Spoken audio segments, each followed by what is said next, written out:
Puja, puji dan rasa syukur kita kepada Sang Maha Pencipta, Tuhan yang Maha Esa, yang masih memberikan energi yang positif kepada kita untuk bersama-sama memiliki kemampuan daya tahan. Di tengah terik panas matahari ini, kita tidak pernah mengenal lelah untuk bersama-sama memperjuangkan satu yang kita perjuangkan. Apa itu? Apa itu? Yang di atas saya tanya, apa itu? Di sana apa itu? Di sana apa itu? Perubahan dan perubahan itu, saudaraku semua. Memang pada dasarnya itulah yang kita harapkan. Karena kita memahami perjalanan kehidupan kebangsaan yang ada pada saat ini sedang mengalami tantangan yang cukup besar. Tantangan yang datang dari dalam maupun tantangan yang datang dari luar negeri. Kita mempunyai begitu banyak permasalahan dalam seluruh aspek kehidupan kita, berbangsa dan bernegara.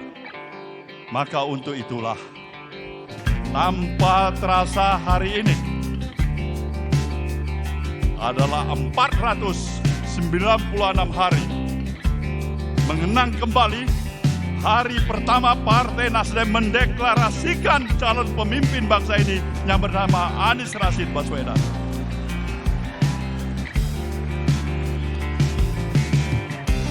Kita memang mencalonkan Anies Baswedan. Ketika ada pertanyaan kepada diri kita, kenapa? Karena sejujurnya kita memahami bahwasanya dalam menghadapi tantangan yang saya katakan tadi begitu besar sekarang dan ke depan, maka kita membutuhkan pemimpin bangsa ini yang bisa memadukan kemampuan profesionalitasnya sekaligus moralitas dan etikanya. Sekali lagi saya katakan, kemampuan moralitasnya dan etika moralitasnya dengan profesionalitasnya yang sejalan, dan itu ada pada siapa? Pada siapa? Pada Anies Baswedan. Maka kepada dirinya lah kita berharap untuk membawa gerakan perubahan, mempercepat proses akselerasi pembangunan bangsa ini.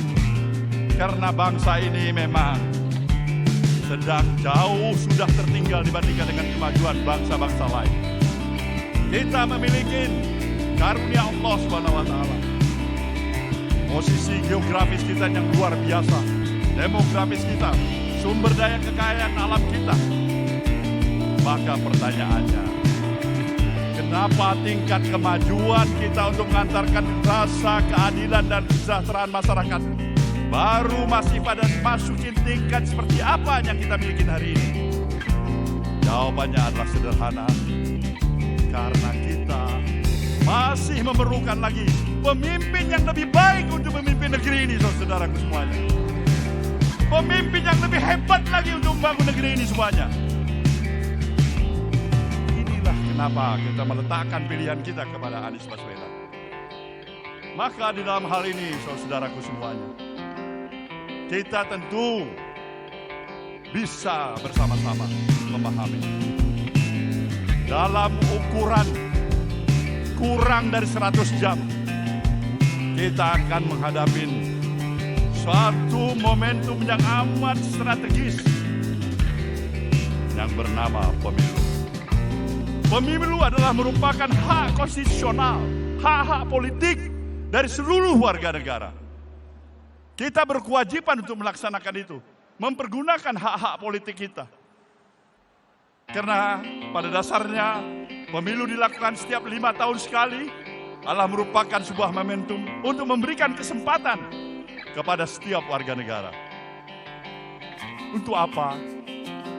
Mengevaluasi sekaligus mengkritisi terhadap jalannya administrasi roda pemerintahan selama 5 tahun yang sudah berlalu. Momentum ini tidak boleh kita lewatkan begitu saja. Inilah momentum kita untuk melakukan apa itu? Apa itu? perubahan saudaraku. Ini momentum bagi kita semuanya. Maka saya berharap jangan pernah sedikit pun untuk tidak menjadikan peran arti keberadaan setiap diri kita berpartisipasi secara aktif pada tanggal 14 Februari yang akan datang. Kenapa? Karena inilah kesempatan kita. Kita memahami bahwasanya di dalam situasi yang seperti ini tentu layak kita berharap pemilu demi pemilu yang telah kita lalui. Dan pada tanggal 14 Februari nanti adalah pemilu yang ke-13 kalinya kita akan laksanakan. Kita berharap banyak agar pemilu yang kita hadapi pada tanggal 14 Februari nanti adalah pemilu yang jauh lebih memberikan rasa kenyamanan, optimisme, dan berkualitas. Tidak pemilu yang kita hantarkan untuk sekaligus merusak sistem demokrasi yang ada pada kita di negeri ini, saudara semua. Kita sayang pada negeri ini. Kita menyintai negeri ini. Maka untuk itulah setiap anak bangsa ini memang harus membangun kesadarannya. Dia tidak hanya berhenti hanya untuk kepentingan pribadinya, tapi kepentingan nasional kita, kepentingan masa depan anak cucu kita tidak kalah artinya, tidak kalah pentingnya dibandingkan dengan kepentingan kita pada hari ini. Hari ini adalah masa depan. Dan untuk itulah semuanya kita berkewajiban menyambut masa depan itu.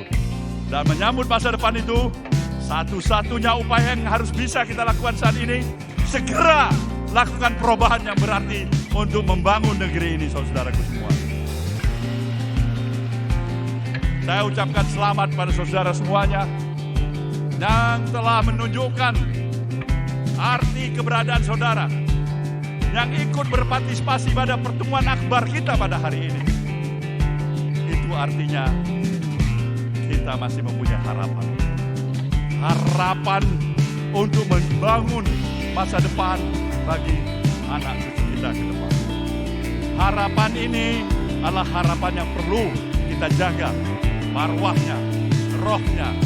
Maka siapapun yang mencoba melakukan, katakanlah, menghalangi komitmen perjuangan kita untuk membawa perubahan, apa yang saudara lakukan? Apa yang saudara lakukan? Apa yang saudara lakukan? Kita berhak untuk melakukan itu. Tetapi dengan satu hal yang pasti, kita mau mengingatkan siapa saja para pihak. Jangan paksa emosi rakyat untuk sampai kepada titik batas yang mereka tidak lagi mampu menahan emosi dan kesabaran dirinya.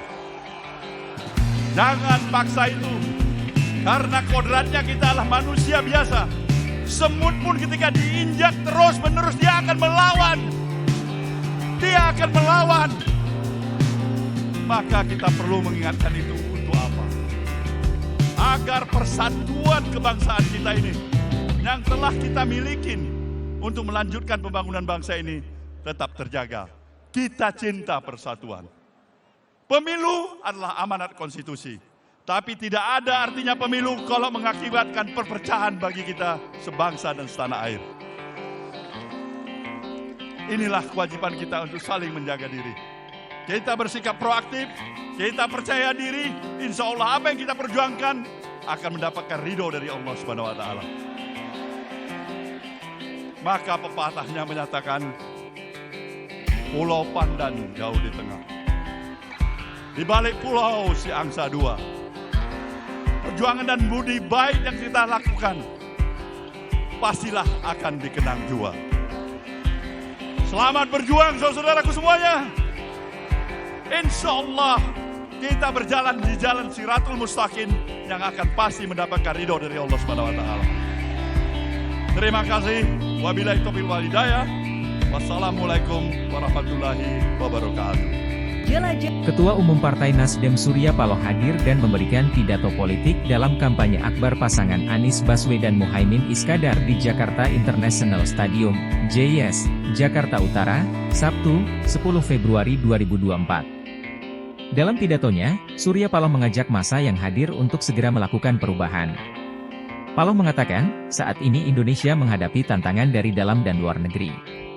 Karena itu kita membutuhkan pemimpin seperti sosok Anies Baswedan. Kita membutuhkan pemimpin bangsa ini yang bisa memadukan kemampuan profesionalitasnya sekaligus moral dan etiknya, kata Surya Paloh di JIS. Paloh mengatakan, Indonesia kini memerlukan kepemimpinan yang kuat. Dan sosok pemimpin itu ada pada Anies Baswedan. Kita masih memerlukan lagi pemimpin yang lebih baik membangun negeri ini, pemimpin lebih hebat untuk membangun negeri ini. Inilah alasan kita meletakkan pilihan pada Anies Baswedan, katanya. Menurut Surya Paloh, pemilu 14 Februari nanti merupakan momen untuk mengkritisi dan mengevaluasi pemerintahan 5 tahun ke belakang. Momentum itu tidak boleh dilewatkan. Surya Paloh pun berharap agar pemilu 14 Februari nanti adalah pemilu yang memberi rasa kenyamanan, optimisme, dan berkualitas. Kita berharap banyak agar pemilu yang kita hadapi pada tanggal 14 Februari, dijalani adalah pemilu yang jauh lebih memberikan rasa kenyamanan, optimisme, dan berkualitas. Tidak pemilu sekaligus merusak sistem demokrasi yang ada pada kita di negeri ini, katanya.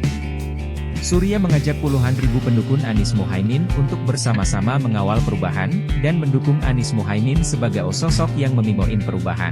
Menyambut masa depan itu satu-satunya upaya yang harus bisa kita lakukan saat ini. Segera lakukan perubahan yang berarti untuk membangun negeri ini saudaraku semua, Surya Paloh menandaskan.